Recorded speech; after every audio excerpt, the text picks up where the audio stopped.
பஞ்சபூத சகல பிரேத புனித ஆத்மாவுக்கும் உங்களுக்கும் உங்கள் கூட வர ஆத்மாக்களுக்கும் கோடான கோடி பாத நமஸ்காரம். ஆத்மஞான ரகுநாத சேதுபதி மன்னரே போற்றி போற்றி. அம்மா, இன்றைக்கி காலையில் 11 மணிக்கு அமாவாசை ஆரம்பிக்குது, மறுநாள் முடியுது. ஆனால் இன்றைக்கி நைட்டு தான் அமாவாசைக்கு. இன்றைக்கி நைட்டு எல்லாருமே அவங்கவுங்க வீட்லேயோ, அவங்கவுங்க மொட்டை மாடியிலையோ, அவங்கவுங்க குளத்து கரையிலையோ, அவங்கவுங்க நதிகள், கிணறு, காடு, அதாவது பச்சை பசேர்னு இருக்கக்கூடிய வனம், அந்த மாதிரி இடங்கள்லாம் தியானங்களை மேற்கொள்ளலாம்.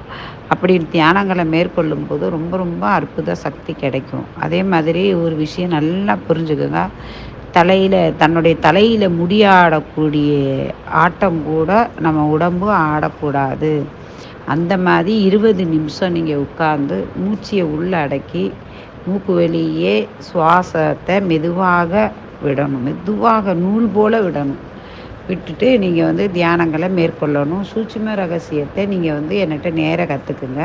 ஆனால் அடிப்படையாக இதை நீங்கள் கண்டினியூவாக நீங்கள் பண்ணிட்டு வாங்க. ஆக நீங்கள் மாதத்துக்கு ஒரு முறை இல்லை 2 முறை, அமாவாசை பௌர்ணமி இதில் எதுவானாலும் கண்டினியூவாக நைட்டு 12 மணிலேருந்து காலையில் 5 மணி வரையும், 4 மணி வரையும் கூட நீங்கள் இந்த தியான பயிற்சியை நீங்கள் தொடங்கலாம், தொடர்ந்து செயல்படுத்தலாம். அதனால் நமக்கு வரக்கூடிய இன்னல்கள், பிரச்சனைகள், நமக்கு என்ன விதிக்கப்பட்டதோ அதை நம்ம பூர்த்தி செய்வோம். அது மாத்திரம் இல்லை, எதையும் செய்யக்கூடிய வள்ளல் ஆற்றல் இதில் நிறைஞ்சிருக்கு.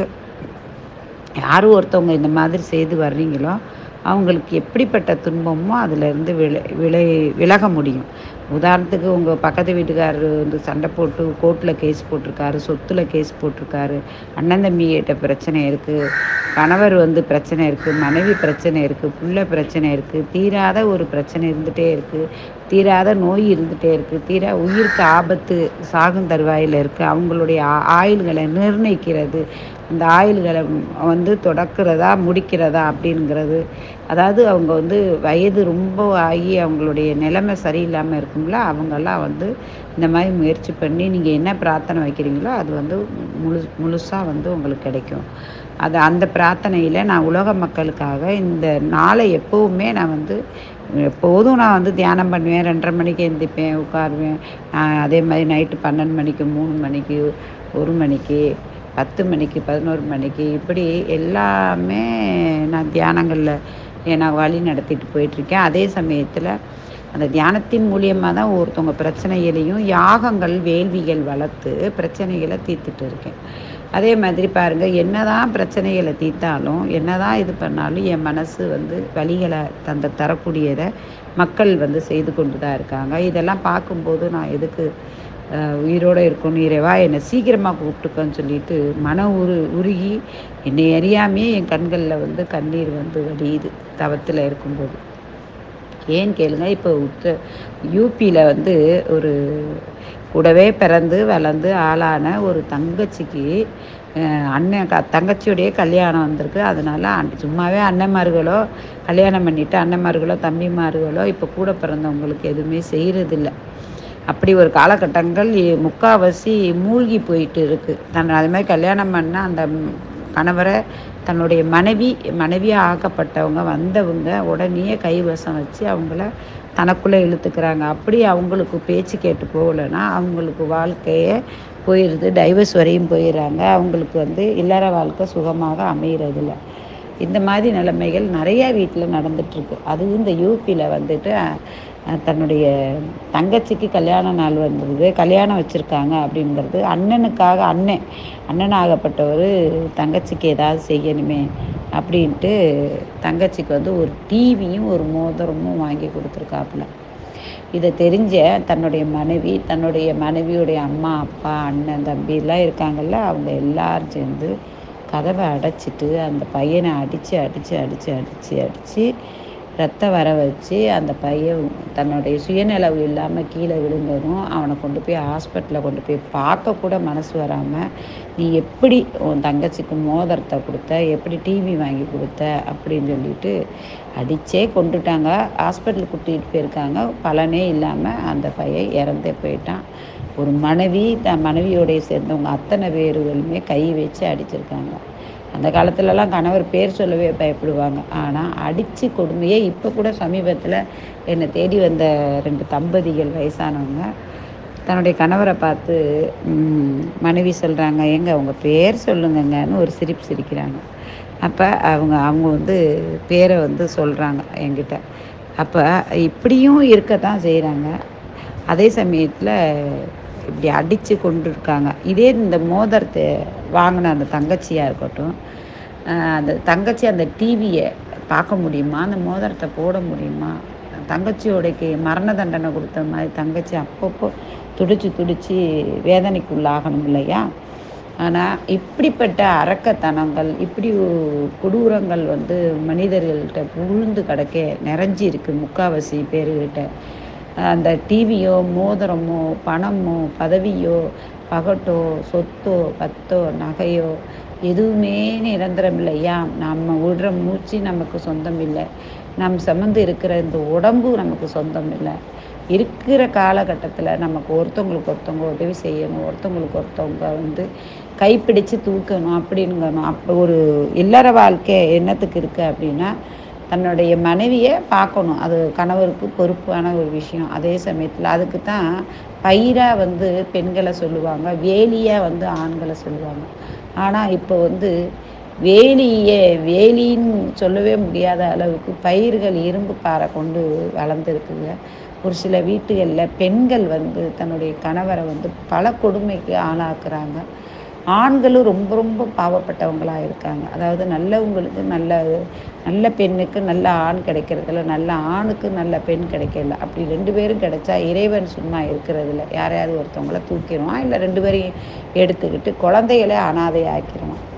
இது வந்து கடவுள் சூட்சும ரகசியத்தை படைச்சிருக்கான் அப்போ இருந்தே. தன்னுடைய குஞ்சுகளை பொறிக்கும் அந்த மீன், ஆனால் அந்த மீன்கள் எத்தனை மீன்கள் வாய்க்குள்ளே போய் அது வந்து தப்பி பிழைக்கிது. அதுக்கும் அந்த தண்டனை தான். அதே மாதிரி எந்த ஜீவராசியை எடுத்துக்கிட்டாலும் உயிருக்கு போராடி ஒன் பை ஒன்றா கழுகு கண்ணில் இருந்து பாம்பு தப்பிக்கணும், பாம்புக்கிட்ட இருந்து தவளை தப்பிக்கணும், இப்படி பல தவளைக்கிட்ட இருந்து பல பூச்சிகள் தப்பிக்கணும். இப்படி ஒன் பையா எல்லாத்துக்கும் துன்பமாக இருக்கலை நிறைச்சி கொடுத்துருக்கான் பிரபஞ்சம். ஆனால் நம்ம செய்த பாவங்களும் புண்ணியங்களை தந்து நமக்கு நரகம் எங்கேயும் தேவையில்லை, நரகத்தை இங்கேயே நம்ம அனுபவிச்சிட்ருக்கோம். ஆனால் நம்ம நாடு எங்கே போயிட்டுருக்கு? இயற்கையே பாதி இந்த மாதிரி பண்ணுறதுனால இயற்கை ஒரு பக்கம் வந்து நம்மளை அழிச்சிட்டு இருக்குது, ஒரு பக்கம் வந்து மனிதர்களே அழித்து கொண்டு இருக்கிறோம். அதுவும் இன்னொரு பக்கம் வந்து பார்த்துக்கிறோங்க, விஞ்ஞானிகளாகவும் ஒரு சில மருந்து மாத்திரைகளும் கொல்லக்கூடிய ரொம்ப கொடூரமான ஒரு செயல்களும் இருக்குது. ஆனால் தடைப்பட்டு இருக்கக்கூடிய அதை மருந்து மாத்திரைகளை ஈஸியாக கையில் வாங்கக்கூடிய தன்மையும் மனிதர்களுக்கு இருக்குது. தயவுசெய்து எனக்கு நான் என்ன பாவம் பண்ணணும் அப்படிங்கிறது மாதிரி தோணுது. எதுக்கு எனக்கு இந்த பிறவி கடனை? இந்த பிறவி கடனில் ஒவ்வொருத்தவங்களுடைய துன்பத்தை அதாவது துன்பங்களை இத்தனை 4 தலைமுறை சொல்கிற நான், துன்பத்தை போக்க முடியக்கூடிய தன்மையை சொல்லக்கூடிய நான், எந்த ஒரு இதையும் என்னால் தடுக்கிறதுக்கு இறைவனை தவிர்த்துட்டு நம்மளால் முடியலையே. நான் இதெல்லாம் கேட்டுட்டு எவ்வளோ ஒரு வேதனை துன்பத்தில் இருக்கணும் அப்படின்ட்டு என் மனசு மேலும் மேலும் வந்து துவண்டு போகிறேன், நான் உடஞ்சி போகிறேன். இருந்தாலும் இதெல்லாம் வந்து இறைவனை நோக்கி பயணம் போகிறதுக்கு எனக்கு இன்னும் அதிகமான அப்படி பற்றற்ற நிலையை அதிகமாக ஆகிட்டு இருக்குது. எப்படி பட்டணத்தார் எனக்கு மரணம் வராதா பேய்கரும்பு தேடி அலைந்தாரோ, நான் மரணத்தை நோக்கி எனக்கு வந்து மறுஜென்மங்கிறது வேண்டாம் இறைவா, உன்னுடைய காலடி எனக்கு சரணம் சொல்லிட்டு தவங்களை மேற்கொண்டு மக்களுடைய குறைகளை தீர்த்துட்ருக்கேன். ஆனால் மக்களாக இருக்கக்கூடிய ஒரு சிலர் தன்னுடைய வாழ்க்கையில் அன்றாடு பிசாசுகளாகவும் பேய்களாகவும் வக்கர புத்தி நிறைந்தவர்களாக இருக்காங்க. தயவுசெய்து தன்னை தானே மாற்றிக்கொண்டு துணையாக இருக்கிற தன்னுடைய மனைவியை கணவன் காக்கணும், அதே மாதிரி தனக்காக வாழக்கூடிய கணவரை தன் மனைவி காக்கணும் அப்படின்னு சொல்லிட்டு ஒவ்வொருத்தவங்களும் நினைக்கணும். அதே மாதிரி இந்த வயதானவங்களுக்கு ரத்தமெல்லாம் சுண்டி தன்னுடைய தளர்ந்து போன பிறகு இந்த குழந்தைய தளர்ச்சி நிற்கணுங்கிறதுக்கு தான் திருமணங்களை பண்ணி கொடுக்குறாங்க. அவங்க குழந்தை குட்டியோட வாழணும்னு கல்யாணத்தை பண்ணி கொடுக்குறாங்க. ஆனால் அவங்க திருமண பந்தத்துக்குள்ளே வந்ததுக்கப்புறம் அவங்க வந்து ஒரு திரிசூலத்தையும் கத்திகளையும் வேலுகளையும் அம்புகளையும் எடுத்துக்கிட்டு பழிவாங்க நோக்கத்தில் திரிஞ்சால் நம்ம நாட்டில் என்ன எங்கே போகுது? அதே மாதிரி யூபி உத்தரகாண்டு அங்கிட்டு அந்த சைடு பூரா வந்து பெண்கள், ஒரு சில பெண்கள் இன்னும் படிதாண்டாத பெண்களும் அந்த அந்த காலத்தில் ஆதியில் எப்படி இருந்தாங்கங்கிற பெண்களும் இருந்து கொண்டு தான் இருக்காங்க. ஆனாலும் அதுவும் நம்ம குடும்பத்தில் ஒன்று நடந்தது மாதிரி தானே. எங்கேயோ ஒரு விஷயம் நடக்குது, அதை கண்டு காணாமல் நம்ம போக முடியாது.